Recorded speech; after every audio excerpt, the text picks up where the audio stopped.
Welcome to Civics and Coffee, a history podcast, the show all about United States history, delivered to you in the time it takes to enjoy your morning cup of coffee. I'm your host, Alicia, a historian trained in United States history with a passion for telling both the known and unknown parts of America's past. So grab your coffee and get ready for some bite-sized history. Hey everyone, welcome back.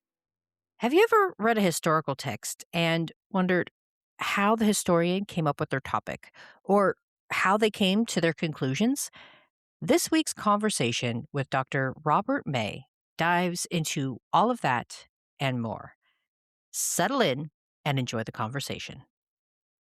Hello, everyone. Joining me today is Dr. Robert May. He is a professor emeritus of history at Purdue University and is known for his books about the effort of pre-Civil War Southerners to expand slavery into Latin America.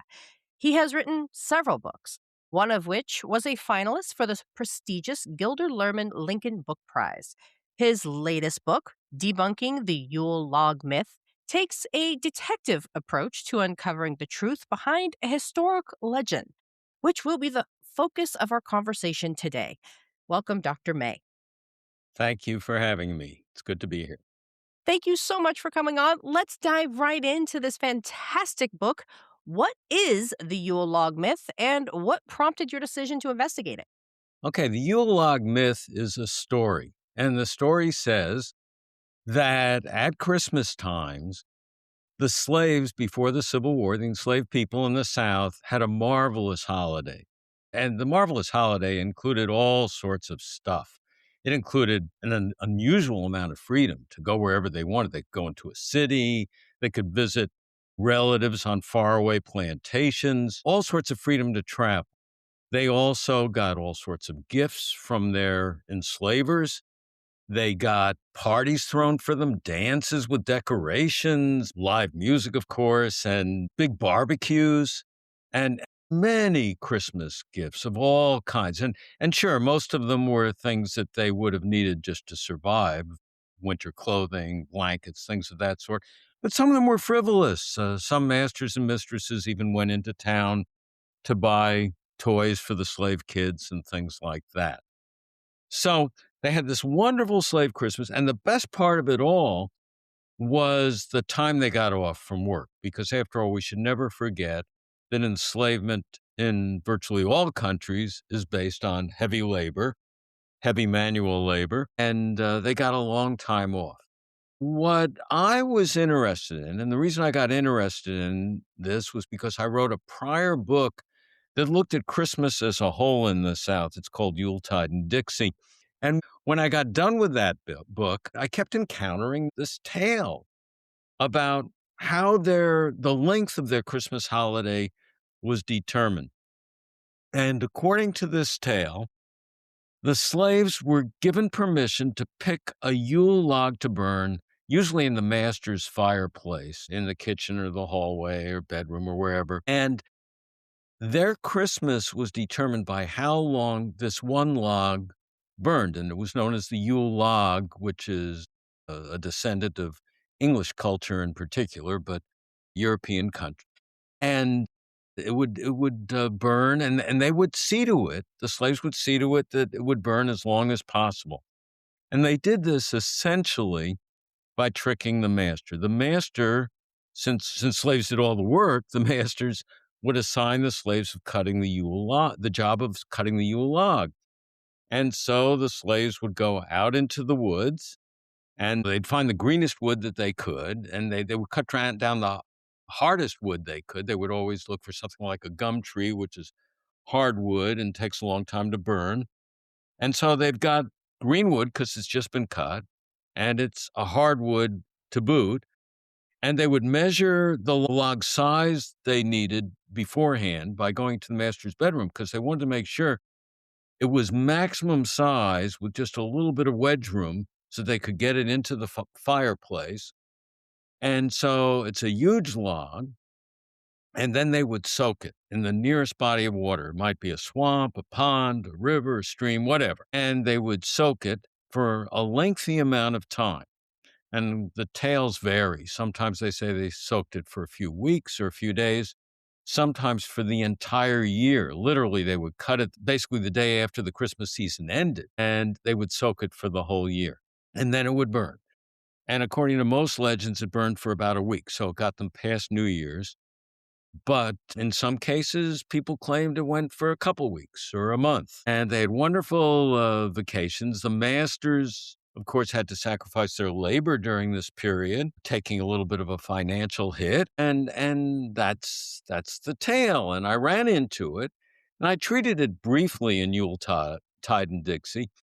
But I was really curious about the tale. I couldn't say it didn't happen because I had no proof that it didn't happen, but I was skeptical from the start because all the evidence cited in the books about it were from sources dating well after the Civil War, decades after the Civil War, and of course, decades after the 13th Amendment to the Constitution, which emancipated the slaves. So I was very, very suspicious of it. And when I was done with my previous book, I decided what I needed to do was really explore it and search for sources just on this topic, really, to figure out if the story was true. And so that's what I've been doing. I've been hunting down the real story. Did slaves burn Yule logs? And did they get extra days of vacation because of it? And I decided to go from the colonial years following the early settlements right up to the present. And I've got to say what really piqued my interest in this story was how widely it's been disseminated. I have run into this tale in cookbooks, in travel books, in Christmas holiday books. I've run into it in professional articles and books about Christmas by professional scholars. And I've also run into it in encyclopedias. I've seen it promoted at historical sites. Even Williamsburg has talked about the Yule log traditions. Many historical sites ran special ceremonies where the slaves would bring in the Yule logs, and the docents would tell the visitors all about the Yule logs and how they determined these happy, wonderful Christmas times for slaves. So it was a combination of suspicion and the fact that I had already been exposed to this legend that made me want to look into it closely. And I've got to say that part of my suspicion derived from the fact that I was aware of other legends about enslavement that simply aren't true. The most obvious one was a decade or two ago. People started promoting this idea that the slaves escaped by using quilts. That is to say, they used quilts to access the Underground Railroad. People on the Underground Railroad, usually other blacks, but sympathetic whites, would hang quilts. Slaves would sew quilts that would have designs with signals on them as to where they could go to find the next safe house. And there really isn't any proof to this at all. And it just seemed like I wanted to do this. I wanted to play detective. Well, and that kind of segues perfectly into my next question is you kind of lay the foundation in the opening pages of your book about, what drew you into this research, and you refer to the layers of mythology that underlay our historical understandings and public debates. And you reference the quilts. Is there other places that we maybe see this as it relates to American history? Well, we see myths all over the place. Some of them are small, and some myths have partial truth to them. I mean, some verify the adage, "Where there's smoke, there's fire." And so, for instance, there's the John Henry legend that he beat the steam drill in the tunnel and all that. And one of my favorite songs growing up. And a historian named Scott Nelson decided to investigate it, and he found out that there really was a John Henry. And he even found out where he was buried, and he found the whole story of John Henry. So some myths are based on at least partial truth, but many others are totally fabricated. And there are many big myths. The big myth that this was an empty continent, so we simply settled it instead of took it over. and that the indigenous peoples who somehow were displaced, that they were really just savage roamers who didn't cultivate the land, who had no culture, et cetera, et cetera. And therefore, they deserve to be uprooted, is the underlying logic of all that. Well, we know a lot more about indigenous culture now, but those were the kind of myths were very prevalent when I was growing up. There are myths about the South, of course, the big myth being that the Civil War was caused by states' rights and had nothing to do with slavery, but somehow Southerners just absorbed states' rights as their ideology, and it was kind of genetic in them, which is just totally absurd. And all you have to do is look at what's going on today. Right now, you have states' rights being proclaimed the most in states like California and Minnesota that are resisting the Trump immigration policies. So there's nothing intrinsically Southern about states' rights, but it was a nice way to hide the fact that white Southerners wanted to preserve slavery forever in America and that they wanted to expand it to the West and, as I've written about, to Latin America. So that's another one. So that's really what inspired the book and my thinking. Well, and then so you're diving into this, you're kind of culling through the archives, you're looking through the research, and one of the individuals that you research in your book is Daniel Pratt. And so who was he and why did he factor so heavily in your research? No one today, except for some professional historians and maybe a few people in central Alabama, have ever heard of Daniel Pratt. But the fact is, he actually gets into this mythology too, because the big myth about the South is that one of the reasons the planters were kind to their slaves was that they didn't care about the money. And so if you don't care about the money, if your goal is just to live the good life, sit on a recliner on your porch, that kind of thing, and rock back and forth, if that's your image of what planters were, then and that's what the region was about, then they didn't have to work the slaves all that hard because they didn't have to squeeze profits out of them like, to make another modern analogy, think of Amazon today and how it handles many of its workers. And so, where does this all fit in? Well, the truth of the matter is that the South had much more industry than the stereotype holds, and that the capitalist ethic prevailed far more than we would think in the South. And so you have this, and the South, in fact, was something like the third most industrial country, I think, in the world. If you treated the South as a country, it was very industrialized, despite all the plantations. And so you have factories throughout the South. And Alabama had one of the biggest ones. This New Englander named Daniel Pratt comes down there and he sets up a factory town that was sort of like the New England textile villages, and it had a grist mill and a sawmill and a blacksmith shop. And it had the biggest cotton gin factory in the whole South. And that's a really important industry because it's the cotton gin that made the profits that enabled Southern white people to ship their cotton all over the world and make big bucks. So Pratt sets up this industrial village. Now, it enters my story by serendipity. I wouldn't have thought of checking anything out about Prattville, the name of this factory town in Alabama, had it not been that I was doing a search of newspapers before the Civil War to find out really what was the newspaper closest to the Civil War that even hinted at a Yule Log story. And by the way, almost every Yule Log story comes from after the Civil War, but there were three documents I found that date from before the Civil War. And I don't think any of them prove it because they're all secondhand sources. They're not from someone who says, I saw a Yule log burning somewhere and that it gave the slaves their holidays. But at any rate, I was looking at this column about Christmas in a Kansas newspaper that reprinted a report from an Illinois newspaper. In Illinois, editor had gone on a Southern travel trip and was reporting on it the winter before the Civil War started. And he's down there in November and December of 1859, and he visits Prattville. And he basically says, the people down here tell me that the slaves get a Christmas holiday as long as the Yule log burns and that they soak the logs or something like that. He never says who told him this story. He never says whether it was more than one person who told him the story.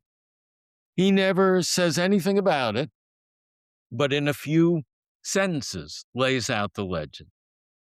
And so he becomes important just because I try to be honest with my readers. And as you've indicated, I try to kind of take them through my research process step by step. And I say, okay, so there are three pieces of evidence before the Civil War, but they're pretty flimsy. And they all occur between, I think it's 1847 and 1861 when the war starts. And this is three pieces of evidence, none of them attributed, none of them documented. When you consider that slavery has been going on in America since 1619, we're dealing with 2.5 centuries, basically, before the Civil War. And in this whole time, I can't find any other evidence. And since the book's come out, no one's written me and said, boy, you're really stupid. I've seen this in all sorts of documents before the Civil War. And I read lots of planters' diaries. I read travelers' accounts, people who went to the South on holiday or to write a book. And so they did a travel journal, all sorts of newspaper evidence. I looked at overseers' journals. I looked at planters' instructions to overseers, which sometimes said how long they should give them for Christmas. I had never seen it. So I try to be honest. I tell my readers, yeah, there are these three really weak sources before the Civil War, even if they're honest, even if somehow in Prattville there were a few planters who gave slaves holidays. We don't know that those holidays went on for more than a few years before the Civil War. You're dealing at the time of the Civil War with nearly 4 million slaves. And if 5 or 10 of them got Christmas holidays according to a Yule log, which I actually doubt, I'm not sure they did, but let's say there are 5 or 10 or even 100, this is just real chicken feed. It's like a speck of sand on a beach. 50 or 100 of them got their Christmases by Yule logs. Well, more power to them, but I think it's totally irrelevant. And so, kind of going along this idea of more than likely this is a tall tale, what role did Southern white women play in perpetuating the Yule log story? Okay, so the Yule log story, I really date 1877. I date it to 1877 because that year a poem was published in a Maryland newspaper rather, and it was then widely disseminated, widely reprinted for decades. And it was about a slave named Uncle Ned. Uncle Ned is on this plantation, and it's about his big laugh, and he gets a big laugh. Well, how does he get his big laugh? Totally fools his master. He is given the Yule log assignment, gets some slaves to cut down a Yule log. They soak it, and it burns so slowly that the master gets frustrated because he wants to put his slaves back to work. And so in the poem, eventually, Uncle Ned goes to the back of a cabin and starts laughing about how he had fooled the master. Of course, you can't laugh if you're an enslaved person in the South in front of the enslaver, because that's considered surliness, it's considered anger, it's bellicosity. You might get yourself sold downriver, you might get your family broken up over it. You had to be careful when you got your laughs in. So he laughs in private. But meanwhile, the master is fuming. And finally, the master has a plan. And at Christmas, it was very common for the masters, unlike other times of the year, to give enslaved people as much booze as they wanted to drink. This master decides he's going to get Uncle Ned totally plastered. So he gets Ned plastered. And then he says, now, Ned, the log's been burning a long time. I want you to tell me how you did it. And Ned fesses up and he basically tells him how they soaked the log and so on and so forth. Well, this poem was written by a Confederate veteran, and it sort of starts the thing rolling. You get quite a few Yule log stories in the 1890s, some in the 1880s, and then quite a few in the early 20th century. And they keep going for a long time. I think the most important one after World War II was in 1956 when Harnett Kane wrote his Southern Christmas book. Harnett Kane's written a lot of absurdly undocumented books. So he's just great at telling legends about the Old South. At any rate, this Confederate soldier writes the Uncle Ned poem. But what I noticed was most of the Yule log stories after that, I'd say at least two-thirds of them, maybe three-quarters of them, were by women. Now, some of them were in the form of memoirs, women who claimed they had experienced Yule log occasions before the Civil War, or that their mothers or fathers or grandparents told them about this.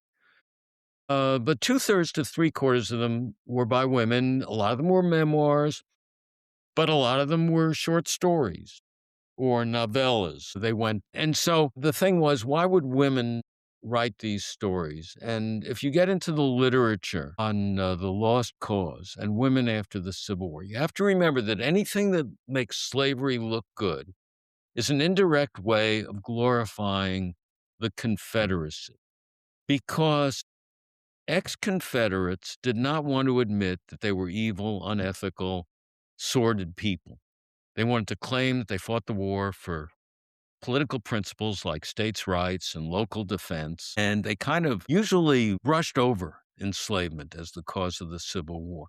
Well, the Yule Log story plays into that. It's kind of a pleasant tale. And at this time, starting with Reconstruction, in some ways they were more vocally pro-Confederate than men who wrote about it.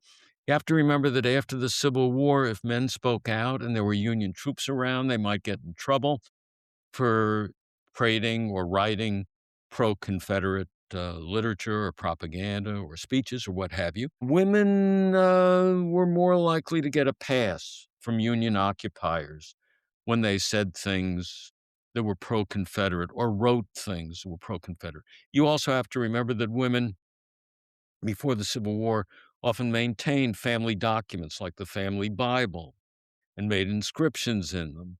They were allowed to get involved in historical work. And after the Civil War, they were allowed to be public speakers.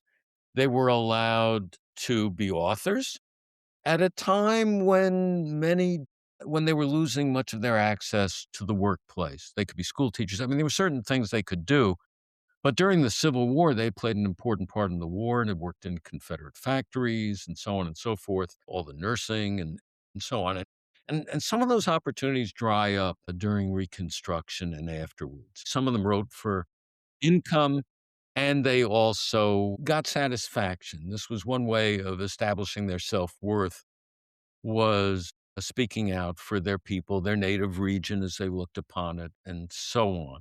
And many of them have self-indoctrinated themselves to believe that enslavement was good.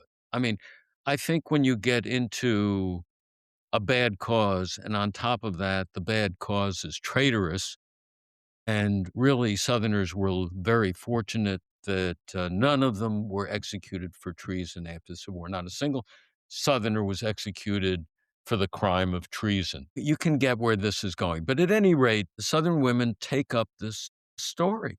But the most important figures in this are Southern women. And the best example I can give is a woman named Sarah Rebecca Cameron or Rebecca. She usually went by Rebecca. And I bring her up because she wrote a piece for the Ladies' Home Journal.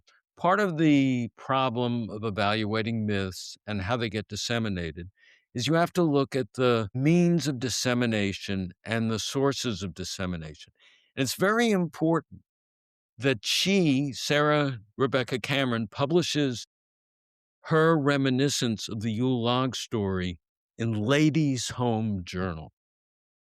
for the Christmas season. Now, I would guess the Christmas issue probably sold more than other issues, and Ladies' Home Journal was one of the most popular magazines in America, and it still exists. And here she is in 1891 for the Christmas issue, and she writes this wonderful memoir, and it tells all these stories about Christmas on her grandfather's plantation. She makes it very clear it's her grandfather's plantation on the Cape Fear River, lower Cape Fear River in North Carolina. And we know she did have a grandfather who had a plantation, Bucoy, on the Cape Fear River. And she talks about the Yule Log, and she talks about how the slaves all hunted for the Yule log and soaked it and brought it in. And these slaves sing the song, Christmas comes but once a year, orang durango, and stuff like that. And it's really colorful.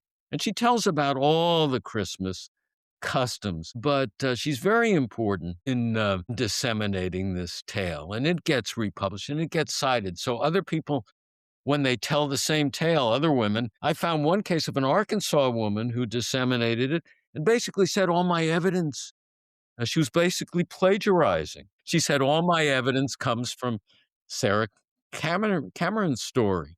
It's the only thing she cited. So I don't think really the Yule log story would have stuck had it not been for Southern white women after the Civil War, anxious to defend their region, anxious to portray slavery not necessarily as good, but as humane. None of them that I can think of actually say we should reinstitute slavery, that if we ever get power again, we should enslave people. They don't quite go that far, but they paint such a rosy picture of Christmas that you almost wish you were there. And that goes for both the white families and the black families. It's a good time. Everyone's happy. Everyone's singing. Everyone's exchanging gifts. So we have these individual women kind of elevating the story. How did the United Daughters of the Confederacy help Southern women elevate the Yule log myth? Well, the story's already out there. When the United Daughters of the Confederacy is founded in 1894, and these are women related to Confederate veterans who are even more fanatic about defending the South and why it went to war. And so they found chapters all over the South, lots of chapters, thousands and thousands of members. And they meet and they have speeches and they have state conventions and they have national conventions, and these stories get shared. And a lot of the women who disseminate the Yule log stories are in fact connected with the United Daughters of the Confederacy, and they're presidents of chapters even. They're chapter historians. They give talks. I think Sarah Rebecca Cameron's an excellent illustration of this. She becomes a president of a UDC chapter and so on. And she's very active. She goes to conventions. And in fact, her two sisters, one of her two sisters, she's two sisters, Emma and Anna. And Anna also tells Yule log stories, which, by the way, I don't think Sarah said it was these stories come from their grandfather's plantation, but their grandfather was dead by the time they were both born. And so she claims she had observed these things on her grandfather's plantations. I really am doubtful. Maybe stories were passed on to her and she was just embellishing. At any rate, they were all involved in the United Daughters of the Confederacy in one way or another. But Anna Cameron also told those similar Yule log stories. So these women help spread it. And I think they're very important because when the stories eventually get into African American culture, you have to realize that they've been circulating for decades in white culture in books and magazine articles that get widely read. And although I'm sure the overwhelming number of readers for this stuff were white, I'm sure that many Black Southerners read these stories in one form or another. Yeah, well, that actually kind of segues to my next question, which was I know I was kind of surprised to read the next name, which was how does Booker T. Washington factor into the evolution of the Yule Log story?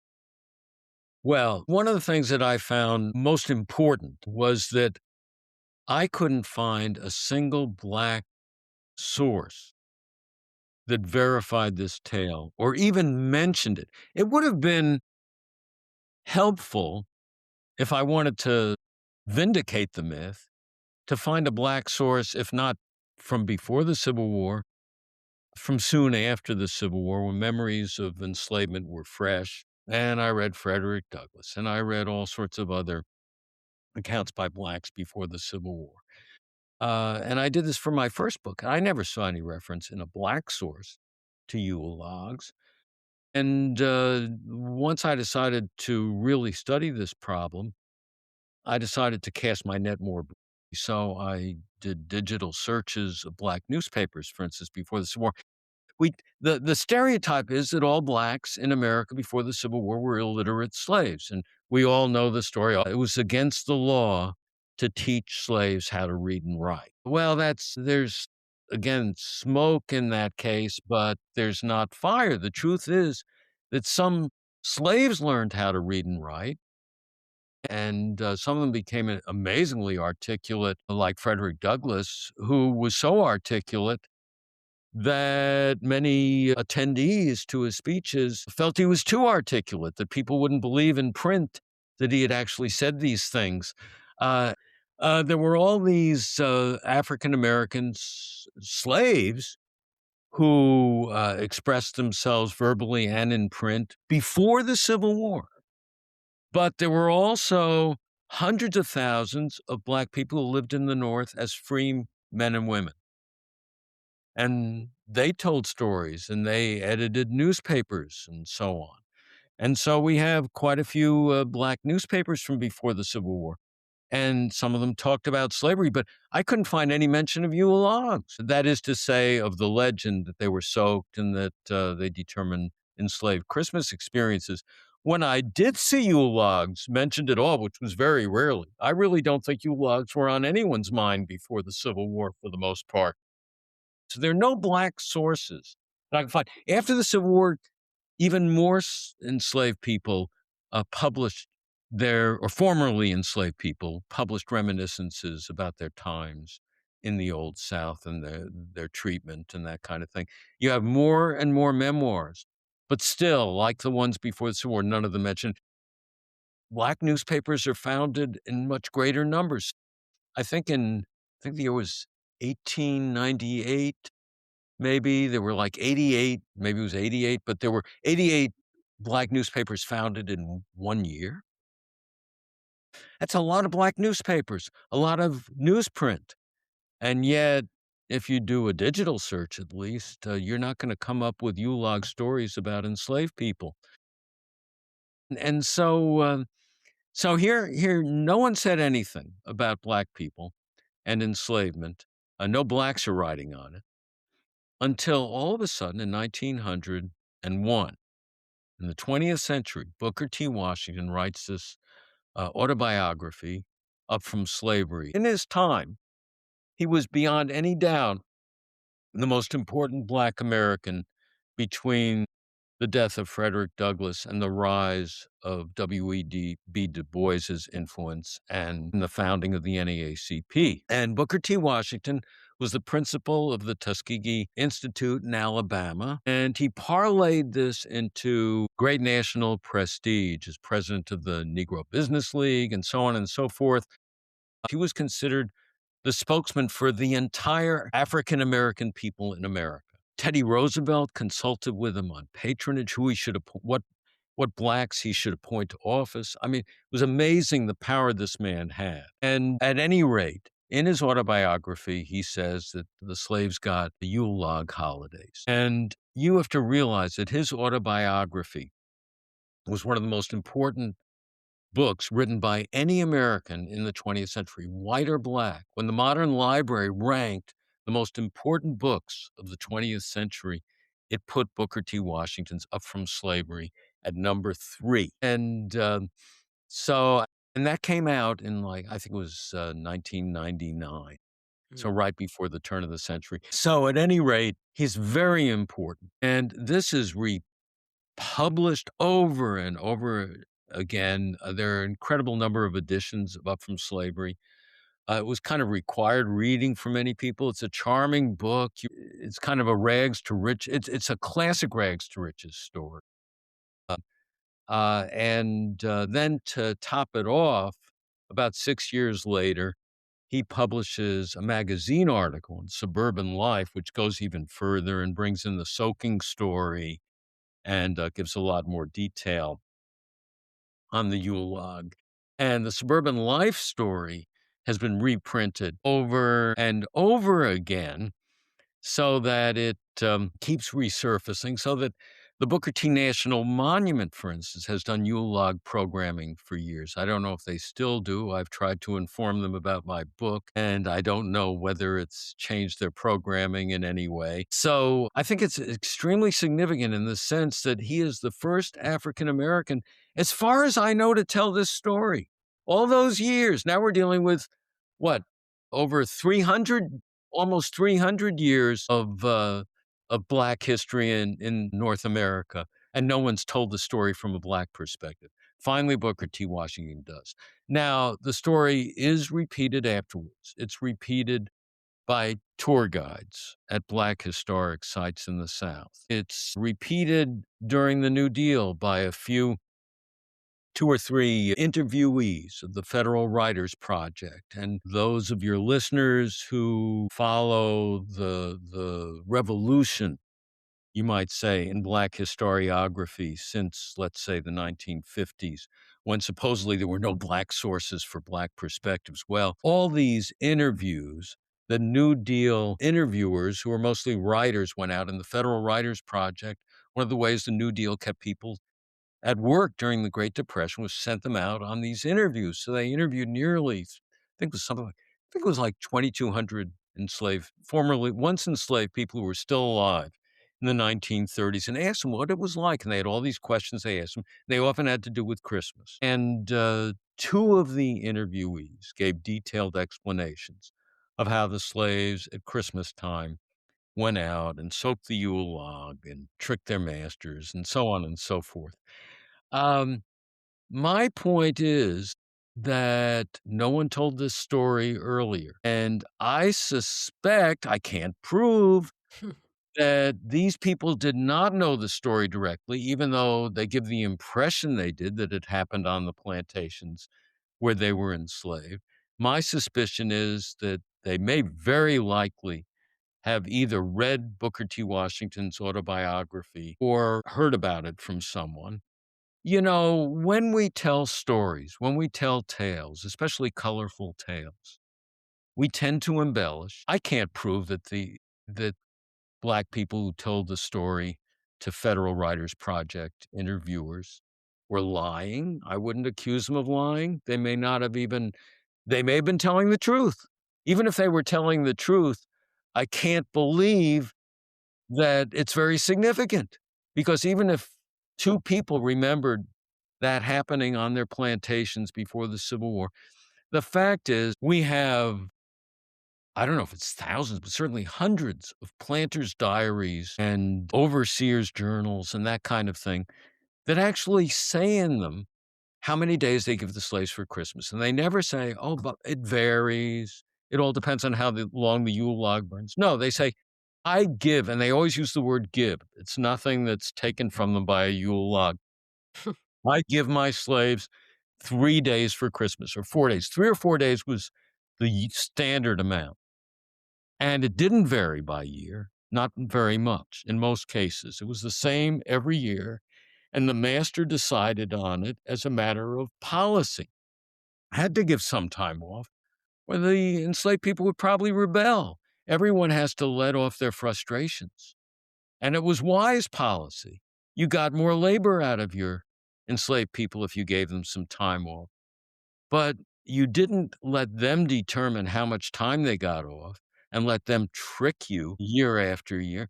And they just don't give any evidence that that's the way it was done.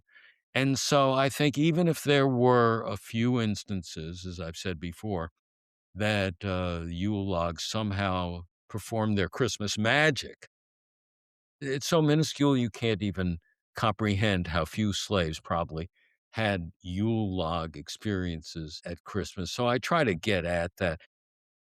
So, as you said, based on your historical research, the evidence just isn't there that this is an actual true story. So, why do you think that this Yule log myth continues relatively unchallenged? Well, I think the main reason is, first of all, you have to like it. I found it lovable when I first heard it. For anyone who's sympathetic to the viewpoint that slavery was not so bad and that we should allow those Confederate monuments to lord over our streets freely and in our parks, that they're good because Confederate white people were defending their homes and had nothing to do with race suppression and so on and so forth. If that's your perspective, these tales are actually wonderful because they show very generous masters. The masters are giving the enslaved people long holidays. And on top of that, in some of these stories, the masters actually discover what their workers are up to, and they never whip them or punish them. They often laugh, and so they show they have a sense of humor, that they're human beings, they're decent people. So I think that's part of the appeal. Why would a white person object to it, right? At least someone who supports the quasi-Confederate point of view, neo-Confederate point of view. And on the other hand, if you're a Black American, they're also somewhat appealing because you show the Black person really outwitting the master, outsmarting the master, and getting a little vengeance, a little comeuppance. So I think it's appealing to almost everyone who reads it. And we like folk tales. They weather well. I think, in a sense, I don't think we should draw the wrong conclusion from this. I wouldn't want anyone to interpret my book as suggesting even that blacks didn't trick their masters. Blacks tricked their masters plenty. They destroyed equipment. They did work slowdowns. They stole stuff from the mansions, from the storehouses.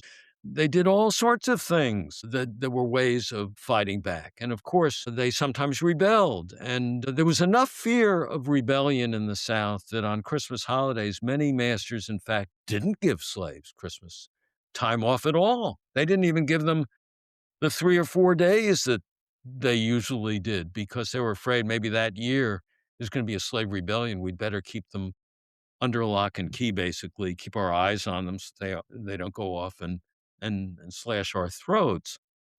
So there was plenty of Black resistance, and that gets into Black folklore, with the trickster tales and that kind of stuff, the jack tales and all that. But, my point is that when you study history, you have to study it realistically. And if the evidence leads you in a direction that perhaps doesn't feed into a storyline, you have to follow those roads, even if it makes you a little bit uncomfortable. While I don't enjoy destroying a pleasant legend that's still being told at historic sites and on tours and in books and encyclopedias. But one thing I've found in my years as a historian is that some of the things I take for granted that I think are being told me by authority figures simply have no basis. When I used to go to parks, and historic sites. And park rangers would relate the story of a battle or the story of a historic home. I literally believed everything they told me. Hmm. I assumed that they had studied it thoroughly and knew everything that they were talking about. But you know something? The park rangers at a place like the Booker T. Washington National Monument have read Booker T. autobiography. They get their information from somewhere. And a lot of it simply isn't true. And when I became a professional historian, one of the disillusioning things was that that I started realizing how unreliable encyclopedias and reference works are. I was asked to write encyclopedia articles on subjects I knew relatively little about. And I found that encyclopedia articles might be gone over fairly thoroughly and fact checked to some degree. But you never, as a writer for an encyclopedia, had to cite a source. And so they don't have footnotes. So if you look at the best works on slavery, they have footnotes. You look at Edward Baptist's book, The Half Has Never Been Told, books like that have come out in recent years. But even starting back with some of the best early books on slavery, like Kenneth Stamp's The Peculiar Institution, they always have footnotes. They have to say where they got their evidence from.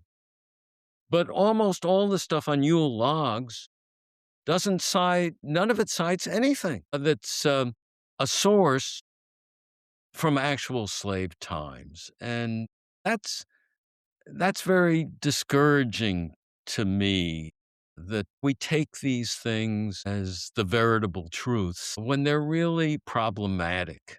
And the more you look into these things, sometimes you come up with disillusionment. Well, and what do you hope readers take away from your book?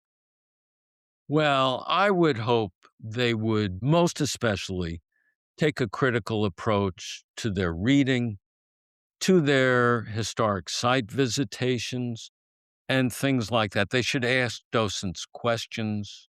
They should put them on the spot a bit and get them to admit if they don't really have proof of things that sound problematic. So on one level, I would hope for that. And of course that means absorbing the media. I have great respect, for instance, for Ken Burns's work, and I just saw his series on the American Revolution, and it's wonderful. But I also co-authored an article critiquing his Civil War show, particularly the first episode, which was on the causes of the Civil War, because that's the period I know best.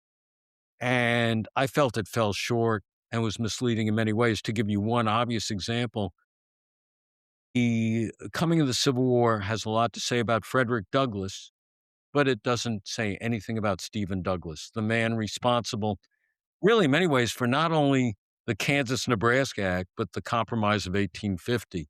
And it was Stephen Douglas's decisions about territorial expansion that had a lot to do with why we had a civil war in 1861. So even our best history media is problematic. They don't have the time to cite sources, and in fact, they don't even have the time to give you always the kind of complexity that you need because they're compressed. The wonderful thing about Burns is that he does try to give you some context and offsetting points of view and offsetting stories because he has the hours of media time to expand on his themes and to contextualize them and to nuance them and to deepen them. So I do admire him. I don't want to give the wrong impression, but I think we should all take a critical approach to what we see on TV. And then that, of course, extends even more to TV news and to, of course, the web. And now we have AI and all the historical distortions it's so easy to disseminate mistruths or untruths these days, and we should be very skeptical of what we read. And of course, I have a personal interest in what I would call debunking the Confederate myth. This was not a good cause. I started writing op-eds a long, long time ago. I really believe I was one of the first to start denouncing the displaying of Confederate flags in public settings. And I've always believed that while there's nothing wrong. We should try to remember the Confederacy accurately and its history accurately, we shouldn't make these people into heroes. And when we put up statues in the middle of our towns, we're telling people this is a cause to worship. And we should think about how horrible slavery was, the whippings, the breakups of family, and how few slaves were treated truly humanely. That changes your perspective entirely. And so, to give you one final thought on this, I wouldn't want Americans to celebrate Robert E. Lee. The question we should ask is, why are we celebrating this man? And the reason that he has been celebrated in so many different ways in our past, in literature and monuments and so on and so forth, is because he was a Confederate. He was the head of the Confederate Army. He was a very brave general and so on and so forth. But he was fighting to preserve slavery. That's the main reason we're celebrating him. Now, he was a great Mexican War junior officer, and he did a lot for the nation in the US-Mexican War. Now, that in itself is a debatable thing, whether we should be proud of the US-Mexican War. But the fact is, Robert E. Lee was serving the country in the Mexican War, and he did the country proud. Now, if these statues were going up to celebrate Robert E. Lee's role in the Mexican War, or his role as superintendent of West Point, that would be great. But in fact, they're to celebrate the Confederacy. To give a counter argument, I'm somewhat offset by all the arguments that we should pull down monuments to George Washington, that we should tear him off the pedestal, so to speak, because he owned black slaves. It's horrific that he owned black slaves, and we know he didn't treat them well, but that's not why we celebrate George Washington. I think Ken Burns made a very strong, objective case for why he's worth celebrating in his masterful series on the Revolution. We would not exist probably as a republic, have ever exist as a republic with democratic traditions if it weren't for George Washington. He's worth celebrating. We don't celebrate him because he owned slaves. He wasn't a good slave owner. There's nothing that the very idea of owning slaves is abominable. We don't celebrate him for that, but we celebrate him because of what he did for the nation. And so we have to start thinking about history realistically. And why are we doing what we do? And when is it wrong? Now, before I let you go, is there anything we haven't covered that you want future readers to know? I guess I would just say, for one thing, they ought to know that there's quite a bit in the book about LaSalle Pickett, who was the wife of General George Pickett of the Confederacy, and her role in promoting the Yule Log myth. It was very major. George Pickett was the man who led Pickett's charge at Gettysburg. And I think it's a fascinating story how this war widow, and she was a widow most of her life, she devoted her whole life to promoting George Pickett's memory. And she brings up this Yule Log story over and over again in her writing. And I think it's worth reading and a lot of fun. And then I also think it's interesting. I do raise one alternate possibility in the book for why this story originated in the first place. And I got clued in by this by one of the three sources before the Civil War that mentioned the Yule Log. It was a novel by an English immigrant to America who came to America and wrote this novel called Harry's Vacation. It was published shortly before the Civil War. And in the novel, it turns out that one of the characters has spent a Christmas in the South before the novel is set. And he spent it in South Carolina. And so he's talking about his experiences at Christmas in South Carolina. I forget how it goes, but basically he says, in England, the servants got as much ale they wanted for Christmas as long as the Yule log burned. And it struck me that maybe this story, it had to originate somewhere. And maybe the people who wrote the first accounts of it knew about this legend that for as long as a Yule log burned in merry old England, where the Yule log stories really, a lot of them originate, that maybe the Americans who wrote about Yule logs were appropriating this story that if you were a worker, a manual laborer in England, in the old days, you got as much ale you wanted to drink as long as the Yule log lasted. And so maybe they projected this English story onto the Old South. And I started looking up and I found out that, in fact, there were many books published before the Civil War that had this English Yule log story. And Americans were notorious in those days for reading English books because, for one thing, there was no international copyright law. And for another thing, they felt we were sort of like the unfortunate cousin. Everyone felt that English writers were better. And so it was very hard for American writers, even people like Herman Melville, to get a reading audience. But Americans were, they were pirating English books, publishing them here and selling them cheaply. And it's just possible that Americans borrowed this tale from English literature and then projected it onto slave life. And one thing led to another. So I hope that readers will at least ruminate a bit on that possibility. It had to begin somewhere. It might have begun on some plantation or farm where they got Christmas holidays because a Yule log lasted a week or 12 days or whatever. But it could have originated with an English story. Well, to the listeners out there, I highly recommend picking up a copy of Debunking the Yule Log Myth. Not only is the topic one of academic interest and importance, but Dr. May takes you behind the curtain, so to speak, and shows you how historians evaluate sources and think historically. It is a wonderful example of how to research and write like a historian, and it is a book you're going to want to have on your bookshelf. Thank you again, Dr. May. Thank you very much, Alicia. My thanks again to Dr. May for sharing his time with me.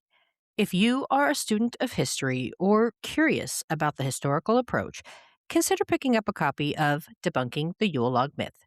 Thanks, peeps. I'll see you next time. Thanks for sitting down with me as I explored this chapter of American history. If you liked what you heard, be sure to subscribe and share with your friends. I look forward to our next cup of coffee together.